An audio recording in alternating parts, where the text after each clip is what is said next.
Z or one of them was gonna hit the live button. Yeah, man. Can y'all look? Just take some time to share it. It's just something like I looked at my life and I looked at my wife. Like I did something right. Look, I'm not switching my price. Maybe I know what I'm worth. I be like, they got it Monday. Shine like go. They don't want story, man. They want to sound like I'm like go. Look around like they see you on the mountain, they don't see you on the climb. Right? Being on the mind in the power line. Look at this. Right?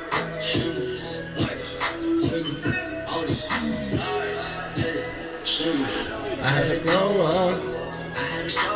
So we live on the School of Light church page. Okay, I was going to say, I'm going to watch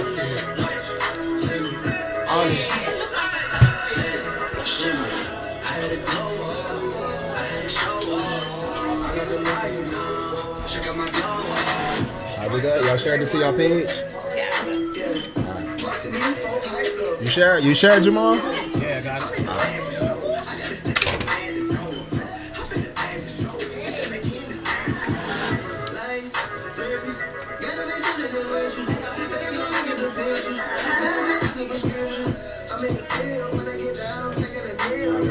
Let me see what it look like. You got a nice street.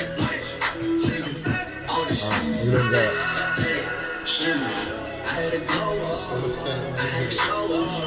I got the light now. Alright, we good. Light bright like it's Friday night.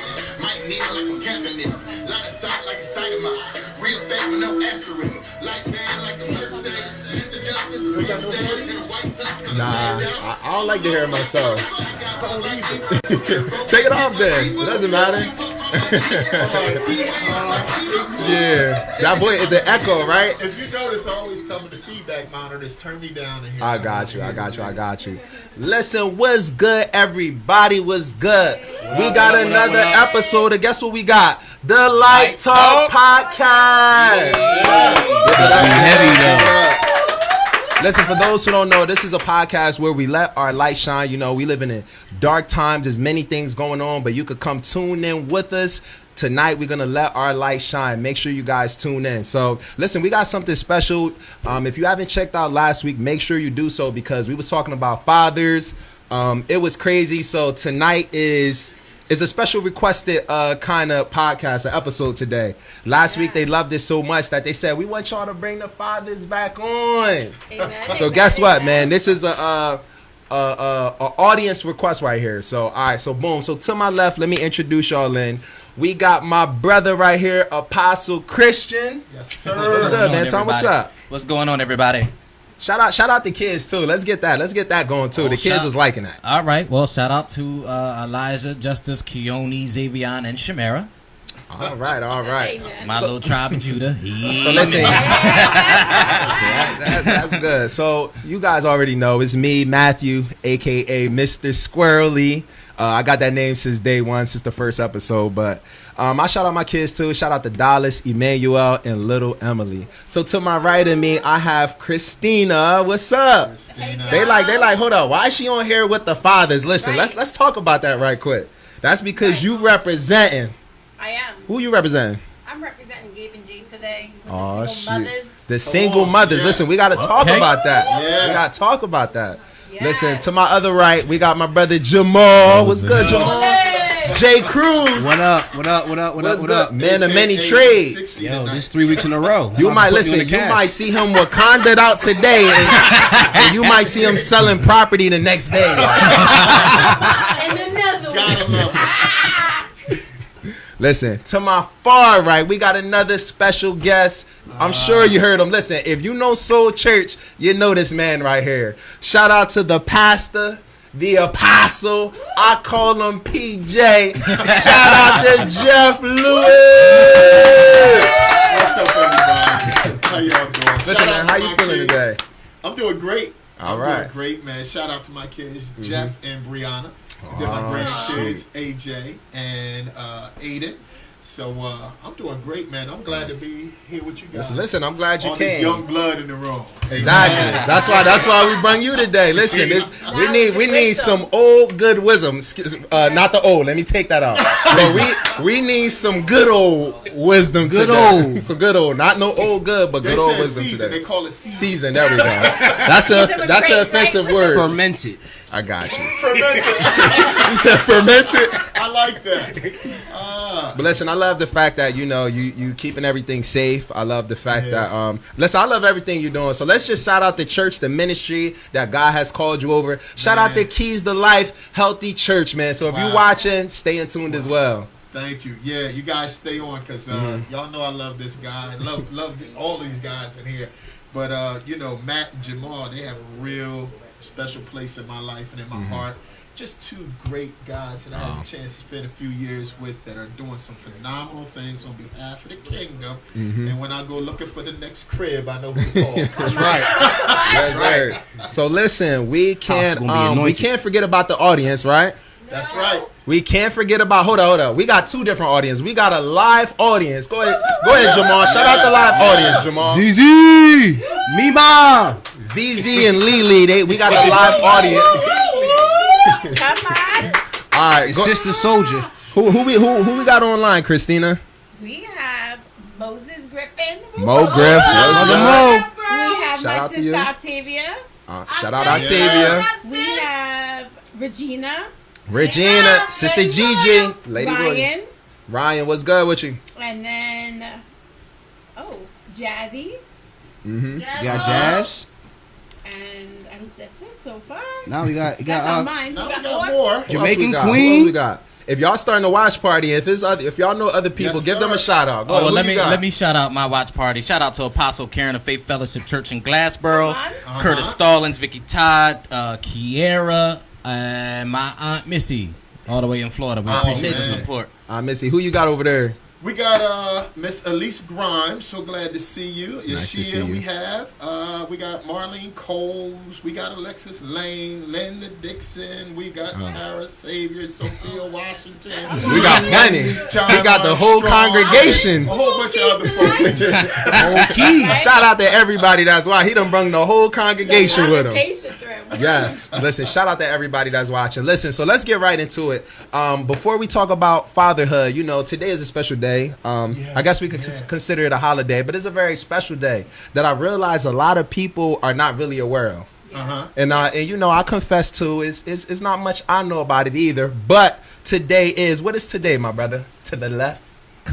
Listen, we're here to celebrate and acknowledge Juneteenth. Yes, Right. Juneteenth. We say hello and congrats and salutes and happy holidays. That's right, Juneteenth. Listen, that's why you see the balloons right here. Don't get it twisted. We representing. Yeah. So go ahead, tell us a little bit about Juneteenth. Break it down. Hold on, we got a special intro. Oh, we got some music. It's a moment of silence.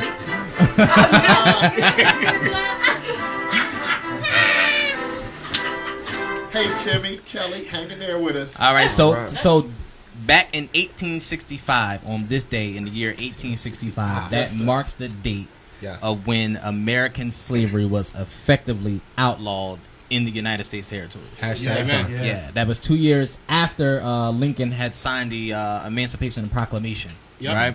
And the Union soldiers they arrived in the state of Texas. So Texas is a state that actually acknowledges today as a federal holiday, and the state of Texas does celebrate it because that's where it was announced that slaves were free. So yeah, that's what Juneteenth is in a nut roll. I know here in the tri-state area, I know of some companies that actually closed down today in recognition of Juneteenth. That's You was off today. Texas actually waited 2 years after Yeah. the Emancipation Proclamation was signed, and then they decided to let the slaves know they were free 2 years later. Oh, Lord. That's when we had what we call the African Americans. We call it the Holocaust of Texas. Right. Where they came in and they destroyed Black Wall Street. Yeah. And Yeah. 300 lives were lost. And not only did we lose 300 lives, we had thousands of people left homeless. Right. And so now what's happening is God is flipping that thing around, man. Amen. So it's a great holiday, like you said, my Yeah. brother. They have 4 states now who have made it a holiday. Yeah. New York is making it a city day. There are other states who are trying to get the same thing to happen, so it can become a national holiday. Yes, sir. And I got one thing to say about that. It's about time. I'm with you on that. So look, so my question would be this, how could we celebrate it? It's being celebrated around, but like, how can we celebrate it like in our own way? Is it more like just that meditating on what was done? Like, how do we celebrate? Like, we see it's the day. How do we give honor to it, if that makes sense? That's a good question. I mean, you want I'm just politically correct answer, or you want the African American answer? Listen, throw some food on the You grill. know how, you know how Throw some ribs on the grill. Just give us a day off. Just run around a little bit, just to. It's a reason to throw a party, It's a reason to celebrate. This And party. when we throw parties, and when we have certain celebrations, we honor people, Right. but Yes. then we honor the history of that person. If it's Yeah. your birthday, we got pictures of you online and at home when you were first born up till now. And so when we remember the history of the date and we celebrate the history of the date, we never forget, man. Right. That's a great way of honoring, along with some ribs on the grill. Exactly. Yeah. Wow. So my other question would be this, because I'm still learning, because I'm asking myself, how did I not thoroughly know what it was? I went to school, I had parents, I was raised in a black community. Like, is it because a lot of people are ignorant to it? Is it not really a celebrated thing? Is the schools not teaching it? Like, I'm thinking me, you know what I'm saying? I love my people, but how did that fly over my head? They felt like they give us February, and that's enough. That's enough. Yeah. They give us Black History Month, February. That's all you get. And when something is not addressed, it will not be exposed. Right. And so what happens when you have people like Jawanza Kajufu, who was the author of a book countering the conspiracy to destroy young black boys, and you have other authors out there, when we look deep, and even Black Adam, Where Art Thou? That was a great book. When you have different authors out there who understand the history and the culture that we won't learn in our public school system, then that's what keeps us unaware. Right. I wouldn't say ignorant, because the fact of the matter is we're just unaware because nobody told us. So don't feel bad. Listen, we got some school teachers on the audience watching. Tune in. Give us some comments. Apostle, I'm gonna shout you out, Karen Witherspoon. Why is not Juneteenth taught in the school? Could you maybe shed some light? Come on, teacher. As a I asked teacher, a couple Is people. that not a part of the curriculum? There's a couple things out there that I'm teaching in school: economics, true history, all types of different things. Yeah. Well, I mean, with that shirt on, brother, you need to go in there and teach them a few things. You need to put a book in your hand. From the shirt and them glasses, you got all the attention. Jamal need an assembly. I do. Call everybody in the auditorium. Jamal got something to say. Come here. Oh man, that's hilarious. I will tell you this, Kelly Bourne, who's on here with us, she's a principal in Philadelphia school districts. Several, I think 2 different schools I know her to be a principal at. But I also took a part-time job in the school district. And one thing that I know now is that school districts are being faced with the pressure to start teaching it. In fact, they're starting to take sensitivity classes. Yeah. And they're starting to value Yep. the black and brown children who are in their schools. So the black history classes that I had back in the day that were only about Martin Luther King, Right. and different ones like that, now we're getting ready to go deep. And so those are the things that we show up at the board meetings, the town halls, and we ask these questions.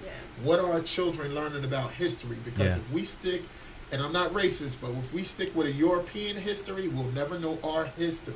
If you understood how diabolical Columbus was, our history would definitely be needed. Wow. Yes, sir. Yes, So sir. how do you guys think that ties into fatherhood? Wow. That's why we here as fathers. How do we tie the Juneteenth with the fatherhood? Dr. Professor Schooley came with the boxing gloves on tonight. Throwing all. It coming hard. My God, are we only 5 listen, minutes in the show? My father was on hashtag where you at, dude. So I don't know because of that hashtag. Right. So what can we do as fathers to incorporate, the Juneteenth, or as fathers, how do we intermingle that in fatherhood? I mean, I would say for me, one of the biggest things in my family that they're very big on is heritage and legacy. And I think as a parent, especially as a father, we need to be cognizant and responsible to do that, to teach our children what our heritage are, not just teach them the normal traditions and cooking these dishes on Christmas and Thanksgiving, but give them the full background of our heritage, where we came from, and then go into the lineage of your family. One of the awesome things my uncle did was he broke down our family tree, and he took us all the way back to slavery and let us know where we derived from. That's you know what I mean? good. Where our That's really name good. came from, the whole nine. And there's a lot of history in that. So I think as a father, it's my responsibility. We said it before, to be that first teacher and teach my children these things. Yeah. Speaking of greatness. Amen. Kelly stated something good. What did she say? If you don't know the past, how can you walk into the future? Yeah, you gotta learn your past history so you can get into the future. She said it was important for black men to speak greatness into our children Right. and to build a legacy for them. Come on. So, That's true. And that's where we're at. But I tell you one Amen. thing. This forum that you guys have tonight, I think it's going to be a tremendous blessing, because we're going to speak to people from that perspective of being that effective father. And I think sometimes we look for models as fathers. And I was on the way here and I was thinking, who was a perfect father in the Bible? And I came to the conclusion that nobody was. But then I started thinking about all the principles of fatherhood. Yeah. And I realized that they were perfect, because they came from God. And God wants us to know our history and where we come from as a people, then as individuals, and then as a community. Yeah. And I think that is so important. That's why, man, before they even had all of these outlets where you have to pay money to learn your history, what an incredible uncle to sit everybody down and say, yo, this is where we come from. Right. Shout out Uncle Steve. Thank you, Uncle Steve. Uncle Steve, we need you. I Got a couple nephews and nieces that you need to bring under the wing. Yeah, I got an uncle by the name of Uncle Herman. Shout out to my Uncle Herm. He's also Uncle Herm. teaching us about the Hebrew roots and how we were taken from Africa, went to Israel, and then went back to Africa and took us back over. He got real deep with it. So he's always trying to teach me about where we come from, biblically, Hebraically, and it's The just whole audience is doing the audience is shout out to Uncle Herm. inspired. You know what I'm saying? Shout out to Uncle Herm. Shout out to all the deep uncles. gotta throw an uncle in the mix. Like, That's the ram in the bush. that's the ram in the bush. Listen, so I got some individual questions. We transition into fatherhood. So we're gonna start with my brother Jamal, right? So what would you say? What would you say is the biggest role of fatherhood? Biggest role. Whew, that's a tough one because they're all equally big. I don't think. What would you say is the biggest challenge then? The biggest challenge. Biggest challenge? As a father? When you think father, what you think? Father and son, All right, like, what is that? I got one. What you should be doing? Trying to combat, because as we're talking about fathers who be teachers, right? Teaching the children and stuff like that. Having to combat what the world's teaching your children. Wow. You know what I'm saying? Because That's a lot good. of things That's that's going good. on right Filling them now. with truth. Yeah. What is And- with the boxing gloves tonight, boy? Was there a pre-production meeting that I missed? Was there a rehearsal? What happened? But listen, like I go back to my dad. A lot of things that we talked about that wasn't taught in school. He taught me a lot in our own personal conversations. Talk about economics. I think I was in 3rd grade. I'm probably the only person in class that knew who Alan Greenspan was. You know what I'm saying? Like who knows these things? He's teaching me about economics, taught me about the streets, teaching me about a black culture, our black history. Shout out to my dad, Gregory Cruz, by the way. And then also having to, with him, he was also showing his strength by being humble. Yeah. You know what I mean? A lot of times when you think about a father and stuff like that, there's a time and place for it where it's this male bravado and stuff like that. And with him, not often was he showing his side where he was very, let's say, his emotions. He wasn't very emotional. You know what I'm saying? In fact, when he became emotional, he was very toxic with his emotions. Gotcha. So sometimes as a father, if you don't have the proper fathering from your father to teach you how to channel your emotions, I mean, that can go down and affect your children. So trying to, you know, have a healthy balance of emotion in your life as a father is something, I think that's good. It's tough. Because as men, we was always taught to don't show emotion, don't cry, man. So we never really had a safe place to express that. Yeah. So once we get mad and once we hit that peaking where we really about to cry, we express that in so many toxic ways that could lead into criminal activity because we never had the outlet to to express that. Right. So speaking of fatherhood, I want to break down each age bracket. So I got it listed from 0 to 12, from 12 to 16, and 18 and up. And I'm going to call on you guys according to your children's age. And I want you guys to talk about the... I got something in every bracket.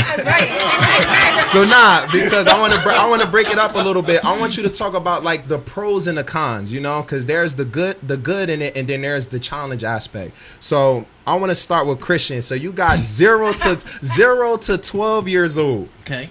What would you say is the pros or like the great thing of that age bracket, but also the challenge of that age bracket? I have the same answer for both. Their innocence and creativity. Their innocence and their creativity. They challenge me. Because of their innocence, you try to overlook things and make everything a teaching moment. Yeah. But because they're very creative, right? And I think a lot of parents, I say it all the time, we need to give our children more credit. Yes. We always try to play that, they're young and this, that, or whatever. They're more advanced than what we think. Right. Yeah. Right. Because my children can give me a whole business plan, you know what I mean? Right. And it blows me away. So their innocence and their creativity, like I said, to me is that is a pro and a con, because you have to know, you have to figure out what moment to be a teacher and apply structure, and then what moment to implement discipline and bring forth correction, because you don't want to discipline them for being creative and then shut them down. Right. So you got to figure out a way to balance that, to be able to still encourage them to be creative and be themselves, but how to do it in a orderly fashion. Yeah, and be respectful and mindful of people. So, like, my kids is in the same age bracket. It's funny. Somebody write that down and send it back to me. My God. You need somebody with a notepad. Yeah, you need somebody with a notepad. You need to scribe. In the back, typing it all up. That's a sermon. So look, so my kids is in the same age bracket. I would say for me, the blessing and the con is the same thing. For me, that's like the unconditional love and the clinginess that they have for me. So they're young, so I love that they just daddy and they wake up and they all over me, but it's a con at the same time for me, because now I'm ready to work. Now it's time for me to get things done, and it's like, go upstairs, and I'm trying to push them to do independent things, and they like, no daddy, we just want you, we just need you here. They're so needy, but when I want to love on them is amazing. But when it's time for me to work and do the father's business and my business and the church business and get things done, I'm like, kids, you got to go, so I would say that's the up and down for me. So next we got 12 through 16, because now you in the teenage years. I am. Hold up, your youngest is 12 or 13? 13. All right, so we going from 13 to 16. Okay. What's the pros and cons? That's what, around high school, 8th grade, junior high school. Yeah. So what's the challenge? What's the pros and cons of that age? So the pros is the fact that their independence is now coming out. Yeah. Their pros is the fact that they verbalize a lot better. The pros is that I'm allowed to go out without having a babysitter. Come on, the pros is okay, you can make your own food and we'll be all right. But the cons is the fact that they're growing up, and I actually have to let them learn how to let go. I actually have to be like, you know what, you can't go to your friend's house. I have to not call them 100 times and be like, I love you, I miss you, what are you doing? The con is also the fact that one will be graduating in 2 years after this, and I'm like, am I really ready for driving? Am I really ready for college? Was I prepared? Did I prepare you? Did I prepare myself enough for the financial burden that's about to come? Like, did I... You know, and it's a lot of people think, oh, they're older, they don't need you, and that's a lie. Wow. Yeah, right. I feel like they're babies all over again. In the new Yeah, you know what I'm saying? in the new bracket, bracket in the new world. Yeah, exactly. So for me, it's discovering with them. You know, it's a whole new discovery. That's a good word, discovery. Yeah, it really is. Because now I'm like, I got these 2 boys, and you know, I got to teach you the birds and the bees, and I got to tell you God is love and treat women with respect, and you know, but then I also have to be the example of what a godly woman looks like. Right. And for me, especially now, they call my sons don't have no shame. They'll call me out like, "What are you doing, Mom? Like, where are you going?" Like, Mom, you said Why you got on that kind of lipstick today? They giving you curfew. I was gonna just say, my son's like, "You're looking too cute today." So it sounds like you're raising alpha male, which is a good thing. Sound like me. It Sound like me. That's an incredible thing too. Yeah. But my sons are very protective too. I just want to say that as a single mom raising 2 alpha males who really understand position and character, and they challenge you with that. I gotta tell you one thing: you're doing a good job. Thank you. Shout out to her. Shout out to all the single moms. Sound effects. Yeah, to all the single moms out there because it's hard. who are doing your thing. We give you 1,000 applause. Yeah. Yeah. I mean, it's something new every day. It really is. It is. It's a new, you know, like that song, A Whole New World, every turn a surprise. Yes. It really is, because, you know, whether it's dealing with homework or just dealing with teachers, you know, or dealing with, my older son just got his first job. I was like, wait, I have to drop you off like 21 years ago. I was at my first job. Like crying, you know, but then I was like, you know what? I got to just let you go in, talk to your boss, and learn how to communicate effectively, you know? So look, so I want you to hold that thought, because we're going to talk specifically about this. Specifically. So I want you to save some good information. Live audience, what y'all talking about? Oh, I just wanted to ask Christine that question. Hold on, we're gonna dial into that specifically. Down, so we keeping it light, all right? We on the light talk. We on the light talk side of light talk, but we finna get heavy soon. Say the man who came on the show throwing blows. Live audience got a few questions. We got you, live audience. So listen. So not last but not least, we got 18 or older, because that's like its own bracket. Once you hit 18, you know, the system holds you accountable. You're a man. You're like in a whole different space. You done graduated school. So Pastor Jeff, you have 2 that's over that age. Yeah. Full grown adults with responsibilities. Right. Let us know. What's the pros? What's the cons? Give us a tip. Give us a clue, a lifeline. Let us know. And Papa Jeff. will you take my 18-year-old? He said you could take this blueprint right here. We can co-parent. Yeah. As long as you handle the finance side, because now they don't want $100, they want to listen. We just got another one today. Amen. But go ahead. What you got for us? Here it is. I think it's the exchange. The pros and the cons are even, because it's an exchange in growth and development. And when I say that, what I mean is they help me to grow, because they're more adapt to the newest technology and how to use it, and so that it can extend my life and maximize my life. I help them to grow in turn, because I'm trying to share with them the things that they need to understand about where they're at in life. If it comes to finances, when it comes to decision making, we exchange information, not to see what I would have done, but because what I would have done back then may not be relevant today. So it is, what's the best decision for you to make? And so I take every moment as a blessing with them, because I'm like you. I was that pastor who had to leave and go and travel. And one time I was traveling very heavily. So right now it's a blessing for me to have those type of exchanges. And if they make a mistake, just to see them work their way out of it.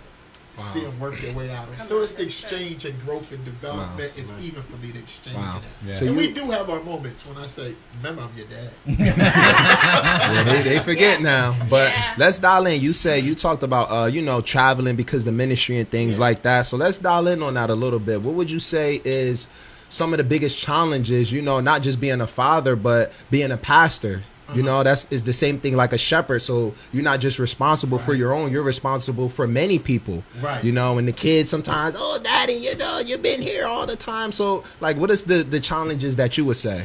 For me, the challenge has to be discipline. Discipline to protect them. Here's the deal. If you're not careful to protect your children, they don't get hurt because church people hurt them. They get hurt because church people hurt you. And if you're not careful, whenever they get older, they make a decision that I don't want to be a part of the church. Not because of what happened to them. Because people have the common decency, no matter how bad they are, to at least respect your children. And so one of the biggest challenges was protecting their value. How can I say it in a better way?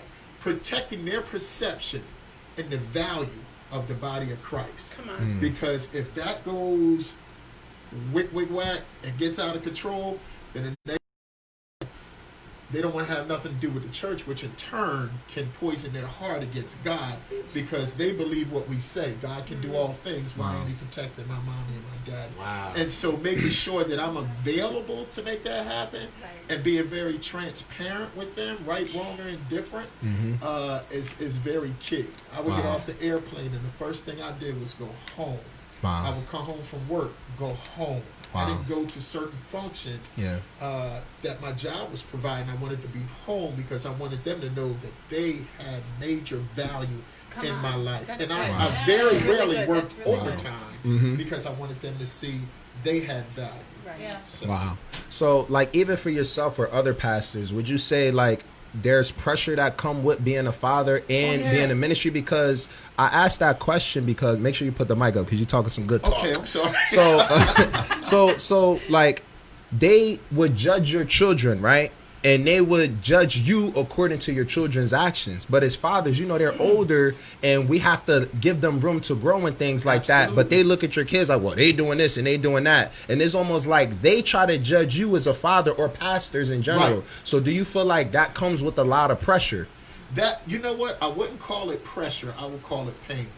Because you service everybody else's child, right, wrong, or indifferent. Come on. And if your child makes a mistake, then they make your child feel like the least of them. Wow. Even though in your face and in your presence, they tell you that we got your back. Behind the scenes, the hypocrisy is that there's judgment that's beyond comparison because your child is supposed to be perfect. And that's where you have to, as a father, decide that those of you who conduct yourself in that way no longer have a right to my space.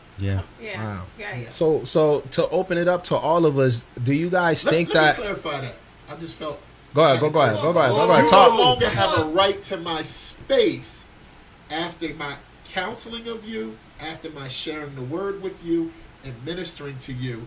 That's where the line is drawn. No personal. It is strictly now. There's two different things, and you know this, Apostle. You know this. You don't want your pastor just to be your pastor. Right. But whenever you cross those lines, I am just your pastor. And you got to remember, according to Jeremiah 3:15, the only thing I got to do is instruct you. That's it. And give you direction so that you will be able to know where you should be in Christ. You don't want just that. You want a pastor who is, in many ways, a spiritual father who goes beyond. Because the pastor can tell the deacon to go to the hospital. And that's the love of Christ right there, to go beyond. To go beyond. So you pull that in. So I wanted to ask, so how do you guys think, with all of us, how do you guys think it's on the flip side? Because we talking about the leader. What about the child? Because now they feel pressured by everybody else. You get what I'm saying?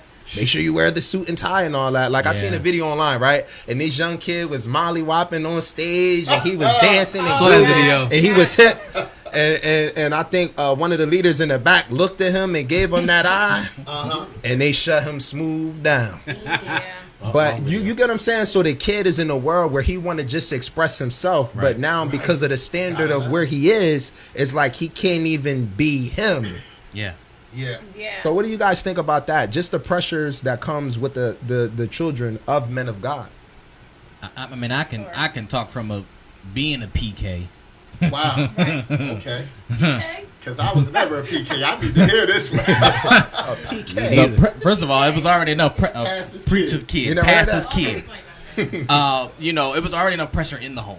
Right. When I tell you my mother had a scripture for everything, listen, washing the dishes, cleanliness is next to God. I mean, there was just a scripture reference or worship to everything, right? So, not for nothing, when we got in church, that was the one time we were not directly under her. So that was our time to enjoy to be kids. Hold on. So Mom, you telling me, you be like, Mom, I just got a job. She like, oh, that's good. And you be like, it's third shift. And she be like, honey, there's a time at night where no man can work. Real talk. And you like, Mama. Listen, you gotta get your rest, baby, on the seventh day. All that kind of stuff. Listen, you joking, but I'm serious. Like when it came to getting a job, there was limits. School dances, there was none. Like our childhood was very. This is what it is. Are you dancing like David, or you dancing like Bathsheba? Listen, that was it. So when we went to youth church, that was the time to cut up. You know what I mean? Like that was our time to be youth. But nope. So your freedom was still in the house of the Lord. Still in the house of the Lord. Check that out. You were true to be free. Listen. And you didn't have choices. It was you will be on the choir, you will be on the usher board, you will serve. Like in the house, you will serve. That was it. Yes. That's funny. Go ahead. It sounds like the Jackson 5 of ministry. They couldn't do nothing. Listen, they can't do anything at all. Yeah. Listen, I'll tell you one thing. I had a situation where I really grieved over this because my son was in college when he told me this.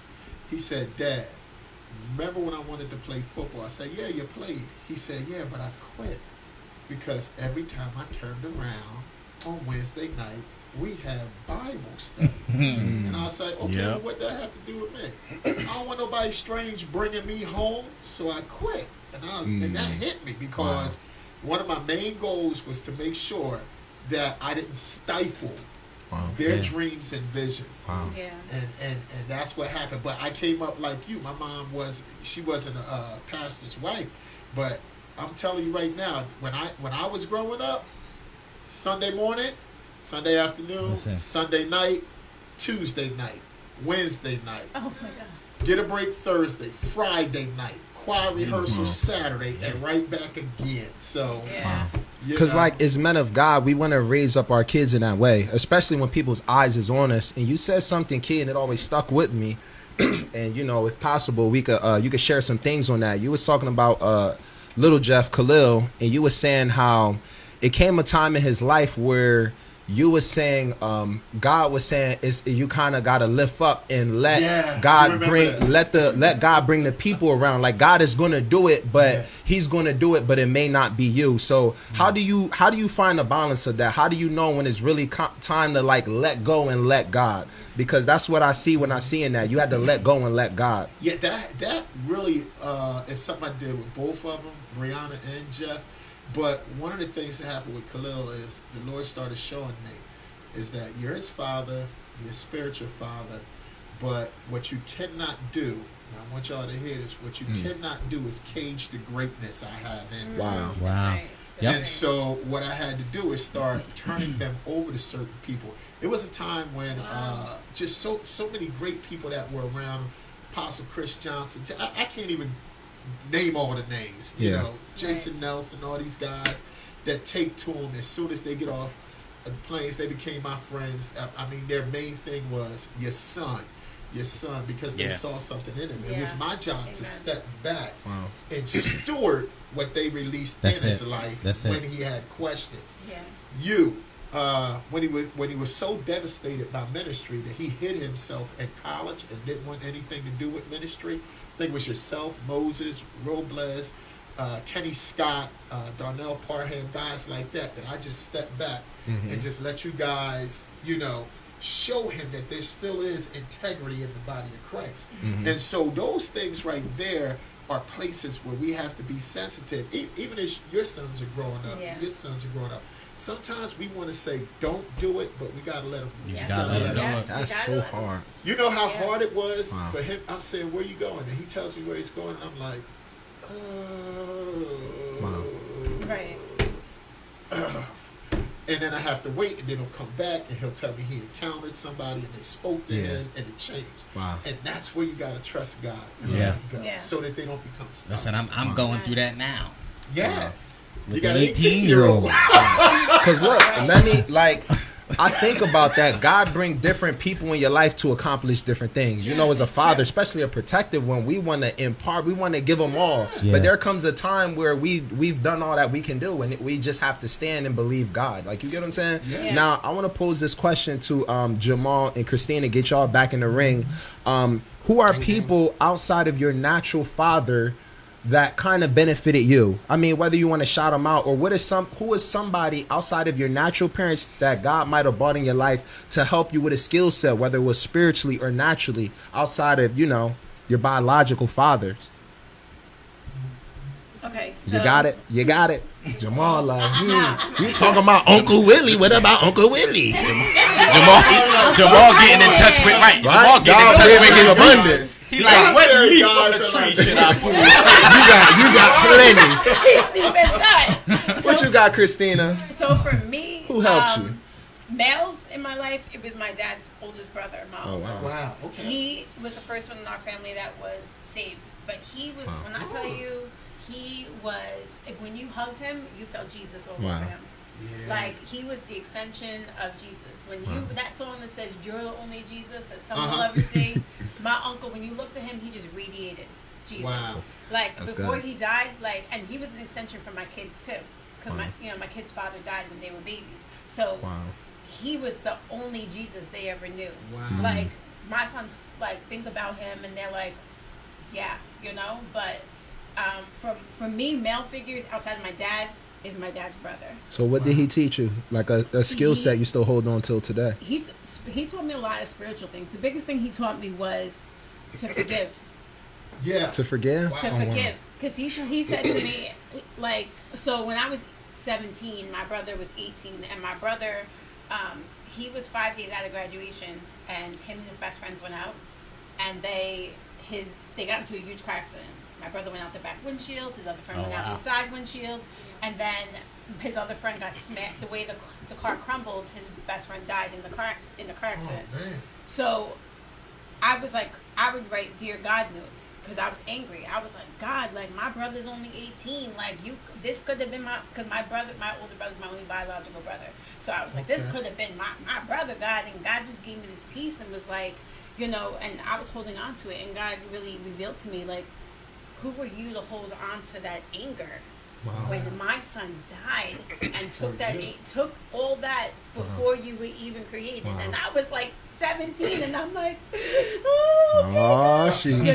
So then as life went on, my uncle was just because I had a rough patch, and that's how I moved to Jersey. So my uncle lived around the block from us, and he was just like, I don't care what your parents say, just love them.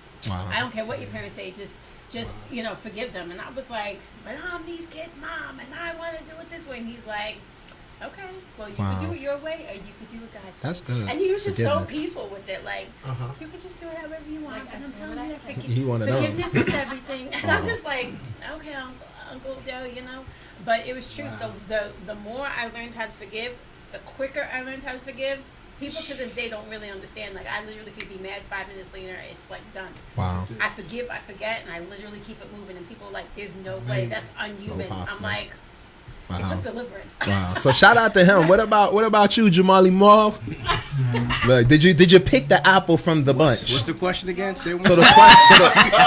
Was I that long? So the question is, Stevie Wonder over there. I know, right? What we talking about again? Did he go to sleep behind the glasses? I thought you was cherry picking. I thought you found something right. But anyway, so we're talking about, you know, that moment where you have to let go and let God. Right. So he's sharing from the father aspect. So we're sharing from more of the son/daughter aspect. Who is somebody that God brought in your life, whether it was naturally or spiritually, that helped get you to a place. And you still apply those principles today. Like they imparted something in you outside of your natural father. Sheesh. All right, let me see. You want to go back cherry picking? No, I got this. All right, so in all honesty, as you guys have already known, I expressed that me and my father hasn't always had a great relationship growing up. Right. Yeah. And the people who I've gravitated to were my own peers. I grew up with them. Your peers. My peers. Oh shoot. Honestly, that was for the worst. That was for the worst, but that explains the criminal record. By the grace of God, that is clean. But I would say that without me finding out, maybe 2 years ago, it was actually my Aunt Dorette, my mother's sister. I did not know that she was a prayer warrior. She was the one that was praying for me. Telling my mom to teach your kids how to live holy and stuff, like teach about Jesus Christ. It was my Aunt Dorette. God bless your soul, and I love you. Thank you so much for everything you've done and praying for me. Shout you out. She even bought me a painting of which is prophetic, that hung in my grandma. I have it now, but it used to hang in my grandmother's house growing up, and I always wondered. I always looked at it, and y'all joke to say Pastor J, but it was actually a pastor. It was like a down south church, and everyone's praising and worshiping. Ain't nobody and stuff joking like when we say that, but amen. But there was a where is the joke? Right. But it was that. It was that. Moving forward, get my life right with Christ, and then it was my dad. Like, I know you said outside my dad, but there was a reconciliation that me and my dad had to go through. It had to be no one else but my dad. It had to be my dad. Wow. You know what I'm saying? Brought it back. That's good. And then through that time period, this, like I said, me and my dad are homies. We were like this. Like, he is a walking encyclopedia. You know what I'm saying? Walking, and I just sit there and be quiet, listen to him. Everything from history, religion. He knows that Bible from front to back.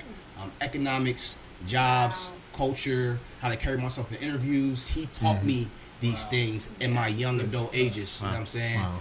And then even when I had my fall, it was my grandfather, Pop Cruz, which was my dad's dad. And during the time when I was at my lowest, and I had my prodigal son moment, and I didn't know how to get back, it was my grandfather that said, pray. Just start with praying. And that's when it started. He just dropped the seed right there, and I took his advice and ran with it and just prayed. Some days I didn't pray at all. Some days I prayed more. But over time, gradually, that stuck with me. You know what I'm saying? And all my prayers came to fruition, and here I am now. Amen. I just praise God for all the people who stood in the gap for me, that prayed for me, and that's that. Wow, that's powerful. That's pretty good. And I want to shift it to the next topic. Well, hold on. Let's shout out Danny Dash real quick. She made a comment. Yes. She said she'd rather had been a PK instead of a CK, which is a cop's kid. Oh. She said she'd rather have been a preacher's kid instead of a cop's kid. You know what? That's crazy because that's deep, Danny. Yeah, her dad was a sheriff. Wow. But that means he came home with a lot of info and a lot of do's and don'ts, and you can't. But you know what? This. So, and I was going to ask Jamal that question, right? So we got Army on this side, Air Force on that side. How do you balance, right? Because my kids, they always say all the time, they be like, Dad, you doing the most sometimes. Because I am that parent. I track my kids. I do.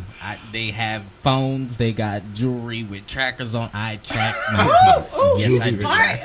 I am that parent. I just follow my spy kids. You a spy dad. And let me tell you, because listen, when they started going to school and they had to get on the school bus, I was that parent. I followed the bus. I knew that route. You hear me? Wow. I knew that route. But that's important. How do you balance? Like, when do you pull back and just let them be, you know what I mean? And then, because like even with football practice, right? Just be like, oh, I'm going to ride with this person.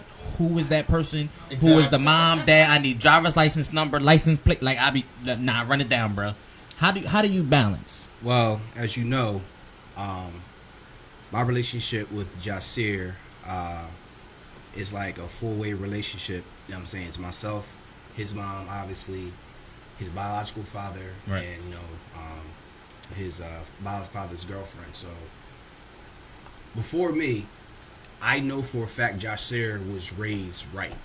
So, for me, I don't really have to do too much. You know what I'm saying? Because he already knows. You just water what was planted. Right. Because he already had a tracker on. Right. Yeah, his name is Zaynab.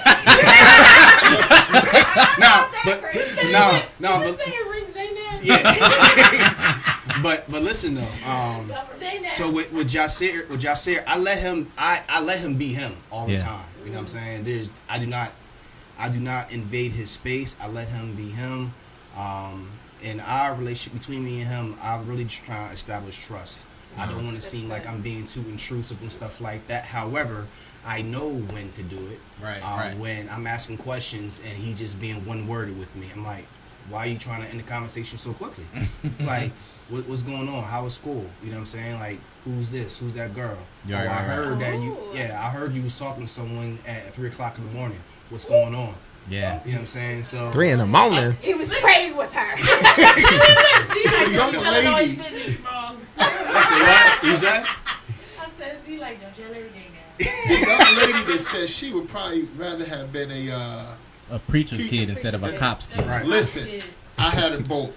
Man. Because I would see things at work and I would deal with things and I would have confrontations with people. Yeah.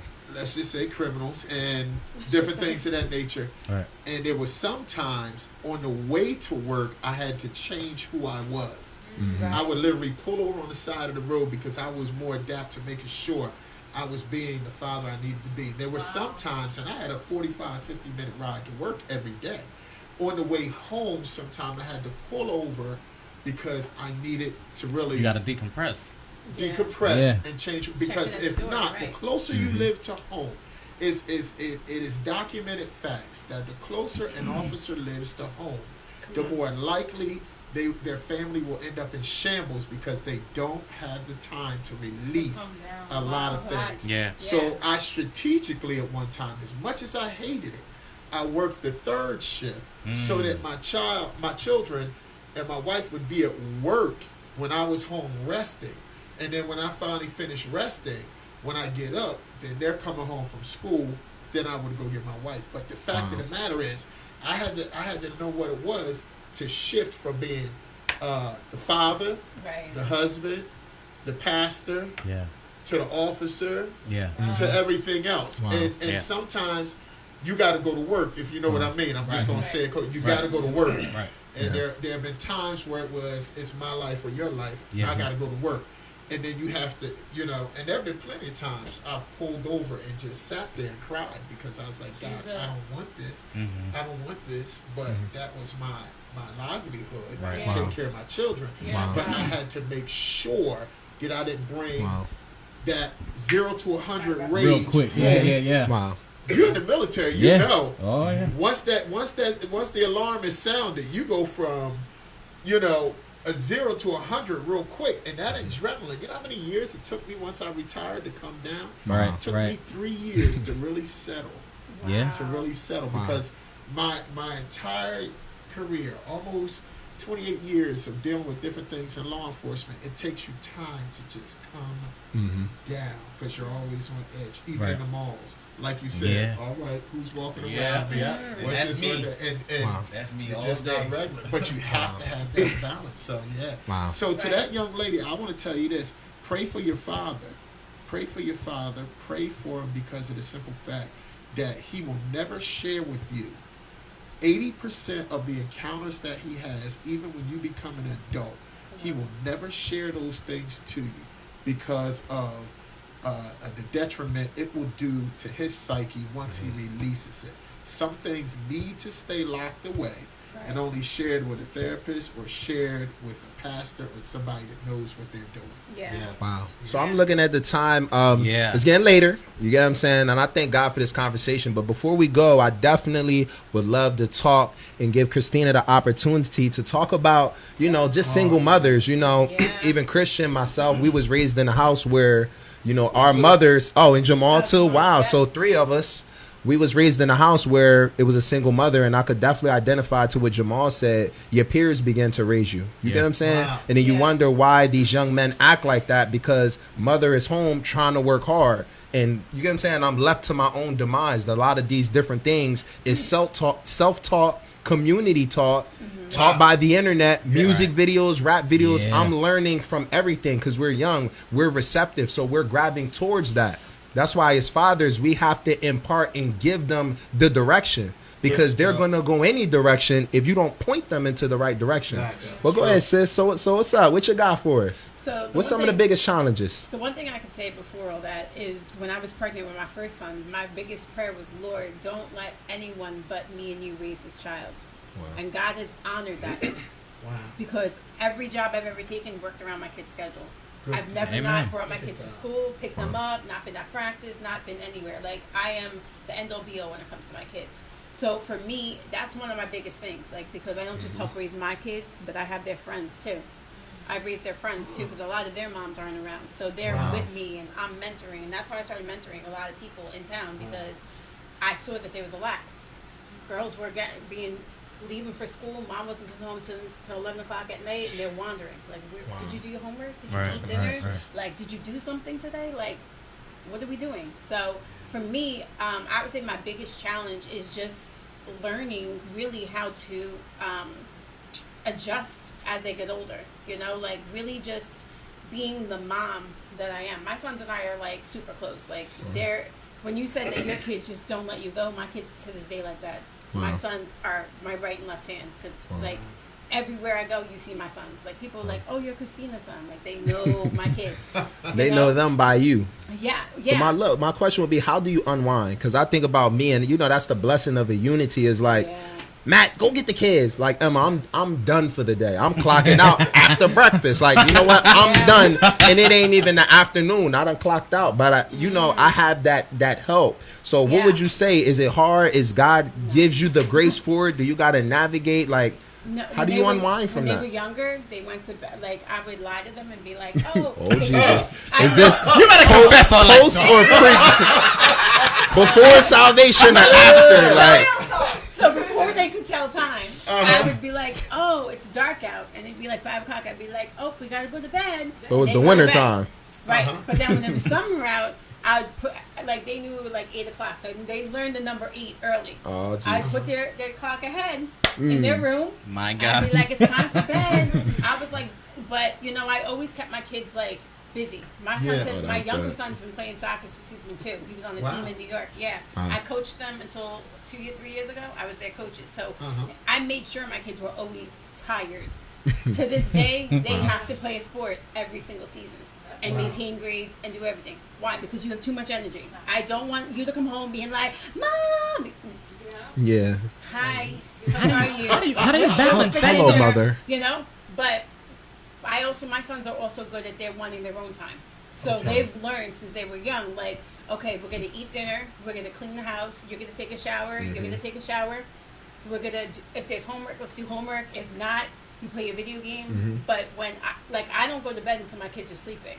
Wow. And I've never done that. Until both of them were knocked out, I was not sleeping. But the crazy thing is that, we just came out of quarantine schooling. My sons were like up till 4 a.m. and I was like, this is not happening. Yeah. So I had to get used to it. So then I had to flip my schedule. I just went to bed when I wanted to go to bed. Yeah. And they'd sleep while I was up. Wow. So it was just something that I had to get accustomed to and be like, it's okay. But I still spend time with them, and I still, let's go do something. Whether it's let's go get ice cream. I always make sure that I'm relevant in their face, and they're not allowed to have their doors closed for too long in their house. I feel you. How do you get you time though? Like when it's Christina's time. Oh, so what every do you day do? To this day at 9 o'clock, life shuts down. I turn all my lights off. So your day starts at 9 p.m. At night, yeah. Like when you get your you time. Yeah, like 9 o'clock. Yeah, but that's okay because for me, it's always been like that. Like they would I put them to bed at 8. They'd knock out by 9. I turn on a show or I do whatever, and that's when I used to either like study or I used to worship or do. There's certain things where I would just do it for me. Like either, whether I was talking on the phone, like my kids know, like no one's coming to my house. Because I don't let no one know where we live. So it's like, one of those things. Like I'm very protective of our unit, and my sons, they call us the I triangle because our last name starts with I, and it's always been us three. So it's always been something that we, we're accustomed to and that we love. But God blessed, the unit when they were babies to make it to, like when people like, oh, you had 2 sons back to back. How can that happen? It was a blessing. Like it really was. Like I'm blessed with good kids. Like I can't complain about like pregnancy was like my second one was rougher, but it still was easy. Delivery wasn't that bad. Like how do you balance relationship? Because we said single mother. Yeah. You know what I'm saying? Right. To single temporary because he's on the way. He definitely is. He on coming soon. Let's grab him out the heaven. Coming to a coming to a. Yeah, I have to be careful with a heart near you. Heart near you, right? I almost said a store, but we're mad at certain stores, so I can't say any store. So I was like, okay, I'm not gonna say that store. So when they were younger, I really like throughout their lives. My oldest one's 15, so I really only dated like very rarely because my circle's very small. Yeah. Like now that they're all I do is. We're in soccer season now. I'm a soccer mom. Well, I see the same parents every day. Even when we go visit towns. Like, I'm still like, I don't know if you're married. I don't know if you're single. So I'm just going to stay here. You can say hi and bye, but I don't know. Right, because I got to still, but I also feel like my time will come. Like, I think now, my sons are 13 and 15. I think now is the time where God's going to bless me with it. Because my dad did tell me, like, years ago, wait until your sons are 13 and 15. I don't know why he would speak that over my life. No, he prophetically spoke that. Now you're like, they 13 and 15, so what's going on? So look, what are some characteristics that that you're looking for in a husband or how to speak to that? Because you got 13 and 18, so... 15, yeah. Well, yeah, my bad. Let's not fast forward them. 3 years? my bad. So look, for a single mother, what do you look for? What should a woman be looking for? Now look, is it just somebody you looking for you because they getting older? No, would you like somebody to be fully involved? You have to be. So the kids play a big factor in they're the number one factor. Into the Boaz. Well, outside of like God, like that, like. Obviously, you can't step to the door of my life if you're not walking with God. You have to be a man after God's own heart to even approach me. Because you have to pray before you get me. Like, you'll fail. If you think you're coming a different way, you will fail. Like, you'll be miserable. I'm just letting you people know. Woo, that's a tough one. Hard to get. Make sure y'all take note. Make sure you pray. No, you have to because God's not just going to place me into the hands of any Joe Schmo. So you would answer prayer. Yeah. You know the secret to people realizing whether or not, whether you realize it or not, if this is the one, it's in Proverbs 31. Yeah. Break it down. What it say? What it say? The Proverbs 31 woman. Yeah, no, not the woman. The man. Because remember, King Lemuel's mother is talking to him. That's right. From the first verse all the way to the 9th verse, she is talking to him. Yes, telling him how kings should live and what they should and should not do. And so if you look at that and parallel how that man should treat you, your children, that's it. That's it. That's it. I knew I brought him on this show for a reason. Want Boaz. Where's the offering basket? Boaz died a few days. Come on, you better talk. We ain't trying to have Boaz. We're trying to have. And everybody say that. They be like, send me my Boaz. Listen, you better be mindful what you're asking for. Hold up. Run that back. He said, you're not chasing Boaz. Run that line back. I like, because you hear a lot about Boaz. Yeah. Who we looking for? King who? Lemuel. King Lemuel. Search the scripture. You know what God told me? God told me that not every woman was created for a Boaz. Ooh. There's an Eve for an Adam. Yeah. You know what I'm saying? So, like, there's all these. There's a Mary for a Joseph. Why are we only looking for a Boaz? Like, then you're missing your calling. Come on. You done missed the king. You done missed the king because you're looking for Boaz. You left me alone. So my whole You thing was is, chasing Boaz and let the king walk right by you. listen, Yeah, so there it is. that's exactly what it is. The king. But I feel like your anointing or your calling and your purpose will also mandate who's supposed to be in your life. Because Clifford Dollar's wife one time was doing this a sermon, and she was saying that women, when you get married, you're marrying his destiny and he's marrying yours. If he can't handle the weight of who you are, do not even let him step. I was like, let me write this down in my Bible so I don't forget this. And I wrote it down, but it stuck with me from since I've been I think I saw that when I was 20. So it was one of those things I've been taking marriage classes because when I was 16. Yeah, when I was 16, my youth group leader told us that's the only way you're going to know what a godly marriage is. So I've had opportunities to be, in great relationships, but they weren't godly. So I was like, do I sacrifice my calling and my destiny for what? So that when I stand before God, he's like, hi, Christina. And I'm like, okay, bye. Just don't say no more, God. I'm sorry. So it's too late. You'll get in, you just have an empty crown. Listen. Wow. So you said it's Proverbs 31. Proverbs 31. 1 through 9. 1 through 9. We have to highlight that. You don't want Adam because lies right now. Go ahead, talk it. Because Adam gonna walk away and go in the field while the kids kill each other. Oh my gosh. You understand what I'm saying? What up? You don't want Jacob because Jacob played too many games. Too many. Talk You're gonna have about your it. sister up in there behind you. Right. You're gonna be upset. Right. Play too bad. You don't want Cain because Cain? he's a hater. He's a meanie. Cain is a killer. He's a murderer, temper. There are so many things, but King Lemuel's mother makes it so plain. This is who you want. And that's the hidden secret, man. And you deserve that. Now, let me tell you this. I got to say this. All of you guys sitting in here today, Matt, yourself, all you guys, 1, 2, 3, 4. Mm-hmm. The rest of you guys over here. Live audience. Live audience. Incredible group of young people who have the opportunity to change the world from a perspective that they're not even ready for, but so desperately need. Yes. Wow. Amen. Everybody's involved in the movement. Mm-hmm. And the movement will have momentum and it will lose momentum. Yes. But you're involved in advancement. And when you're involved in advancement, you always gain more territory. And that's what it's all about when we're dealing with kingdom. Territory. Enlarge it. So and you guys are all going to get to a place where there's going to be this shaking and undoubtable forceful advance through the things that you're doing now that people will remember later, because at 16 years old and now at your present age, that's a long time to remember a seed that was planted. Mm-hmm. Some kid is home saying, when I grow up, I'm going to have a show like Mr. Matt, and I'm going to be over there, I'm going to talk, I'm going to share, and then I'm going to wear what do they call these? Dashiki. All of these great things that are going to happen. You guys are so, I'm going to say it old school way, fly. Hey, listen, we still say that. You ain't too far off. Now listen, you ain't too far off. Now listen, before we close out, before I give my closing statement, I was just reminded, light talk, a light bulb went off in my head. I believe we got a giveaway, or we got a giveaway going on. Can somebody help us with this giveaway? Listen, let's call to the stage the director of Light Talk Podcast. Come on, put your hands together for Zayden.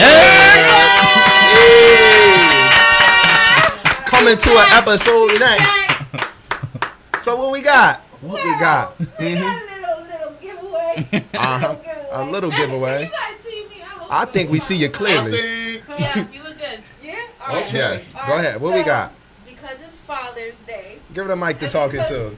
And because we love to bless the people. I create Name of Love jewelry by Z. Yes. And I thought it would be fitting to give Kingdom this jewelry. away. Yes. But it's not going to come easy. Oh, Lord. Come on. You got to work for it.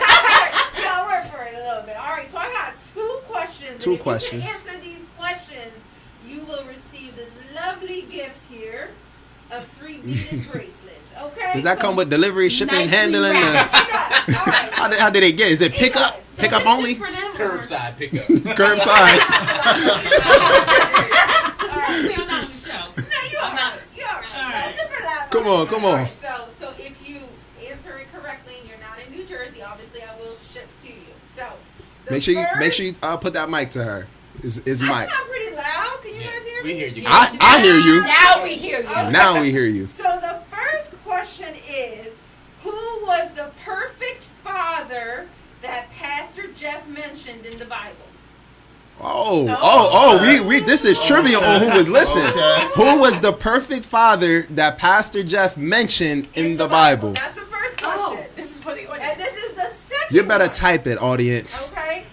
What was the pro and con that Christian mentioned in the age bracket 0 to 12 years old? 0 to 12. What was the one pro and one con that Christian mentioned? Yes. That's it. Come That's on. it. You got And the whoever give it answer. first, who's monitoring the live audience? We got it. So listen, you can submit your answers in the comments, or you can call in at 856-323-8572. We would love to have a call. Put your comments or call in at 856-323-8572. I'm quick on the hang up button, so you better have the right answer. I'm telling you now. All right. They should have had him called in. All right. I'm going to go stand right How many over gifts we here. got? 1 or 2? Danny's All right, typing we got fast. one. Yeah, Danny Danny's Who was answered. it? Danny Who answered. we got? I can't see. Always winning. So she did get the first answer right. Okay. She Shout got out. to put that We second need the one. Second one. We need the You second gotta one. answer both questions, What Danny. was the pro and the con that Christian mentioned for the age bracket of 0 to 12? Come as a on, matter- Danny, you Ooh, a should I give him cop's a hint? kid. Should I give him a clue? No, she a cop's kid. Somebody said she been a snitch for years, so she should have been paying attention. You better pay attention. Danny, I love you. I read the comments. I I'm seen not them. laughing, Danny. No. Come on, Danny. Come on, who we got? Where my eyes at? All right. Come on, girl. Come on, who's paying attention? She did say the first. Whoever said first. Danny be on point. Listen. Right. The gift will not be split into 2. Right. That was a small print. A little too hard. That's No. Do they got it? Remember, Facebook got a delay, so Yeah, you gotta wait 2 seconds. We'll give We him a don't few wait seconds. a little bit. Live viewers chime in. There's Chime in. prizes who on was the paying table. Come on, attention? live So we viewers. got the first question answer. We're looking for the second one. Yes. Yes. For the- Go ahead. Give him the hint. Give him the hint. The hint was it was the same thing. The pro and the con was the same thing. Same thing. Yes, sir. Gave the So same answer. you ain't even got to think of 2 different answers. It's the one. It was a One bonus. answer. The one answer. Did we get it? I see a lot of words. Listen, guys, I'm still part of the audience. Danny said, let me Danny said, "Let me get half the gift." What was it? How to forgive. No. No. I forgot. Let me get half the gift. Let me get half. It's only one inseparable. Yeah. Oh, come on, Vicky. Who was that? Come on, Victoria Come Reed. on, Vicky. It's one more. Yep. One She more. answered What's the Christians? Second one. Nah, she not answered. She only It's answered incomplete. Halfway answered it. It's incomplete. Yeah, but I mean, but- she has to do 2 questions.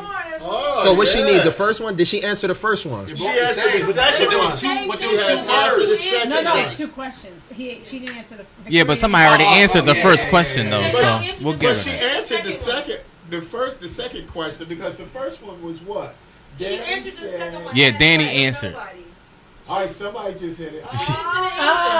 She said, "I have Come on, memory problems." Just give it oh to her. Lord. She's the closest. Alright, Who was it? alright. Who was it? Vicky said, I got memory problems, oh Lord. Who's Vic? That's Victoria Reed. Yeah. Shout out you, Vicky. Alright, listen. All right. Vicky's doing. Who's the winner? Because you guys both did Give her the really, microphone. really great, okay? You will both get a piece as well. I will definitely inbox you guys, alright? See ya! Thank you for participating. Thank you for you, participating. Y'all better in the start paying giveaway. attention on Like Talk. You never know what might come at you. These nuggets Exactly. are real. That bulb go on and off, just so you know. Exactly. So listen, just to wrap up everything, one of the things I really took from today was the things that stick that we're teaching our children. We talked about Juneteenth. One of the things that we can do is instill the information in our children. Yeah. We talked about the things that Jamal, he learned that he still applies today. The things that made room for reconciliation. The things that your brother, Uncle. your uncle taught you. Wrap it up. You know what I'm saying? And all these different things like that. And I want to just let the closing statement be that you should definitely train up your kids in the way to go. You have to teach them. I think about King Solomon when the Lord came to him and said, "What do you want?" Anything. He literally could have said anything. A white horse, a big house, a cat. He could have literally said anything. There was no contingencies or anything like that with it. And he said, "God, I want wisdom." And the man of God was taught, what did his father David teach him? So when God asked him a question, he knew the right answer. Right. So I would just encourage us as fathers, as mothers, single mothers, whoever you are as a parent, to instill these good principles in our children. So when they get pulled over by an officer, they know how to respond the right way. When the friends are saying, "Hey, let's go over here and do this," they know how to respond the right way. They know how to diffuse a tragic situation because they was taught what to do in a hostile environment. You know, so we have to teach them for these type of times, and that's what I see when I see train up a child in the way to go. Because they're not going to be with us forever. I mean, you know what I'm saying? After 18, Emily, we need to talk. Like, you know what I'm saying? Are you going to college? Are you working? Like, what you doing? But you can't stay here playing no Fortnite. Plan accordingly.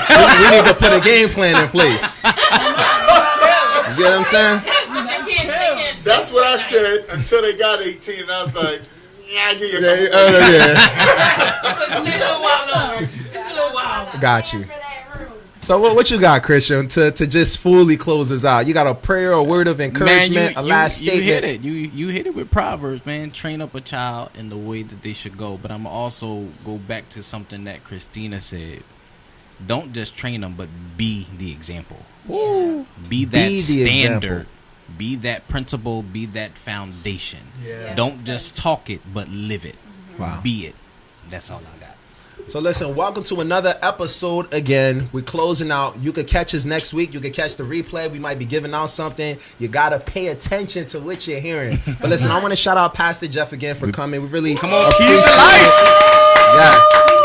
For those who might have came late, that's Pastor Jeff, a.k.a. Apostle Jeff. He's the overseer of Keys to Life Ministry. Healthy church. Let's put the emphasis. Healthy church. Not any church. Healthy church. Let me promote right quick. A healthy mind. A healthy body. Healthy decisions. Healthy parenting. We doing it all.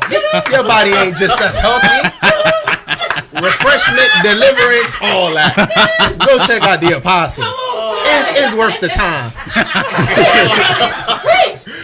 Jamal too, man. The dashiki, we love it. We love the wisdom. Yes. Christina, we appreciate you as well. Salute to her. Is a mother.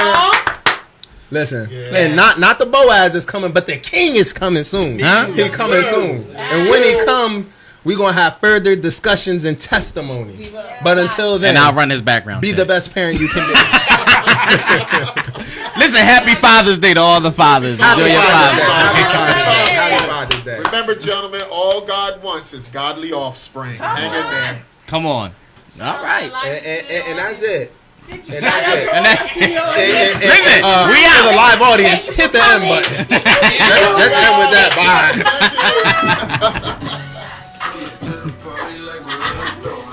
Oh.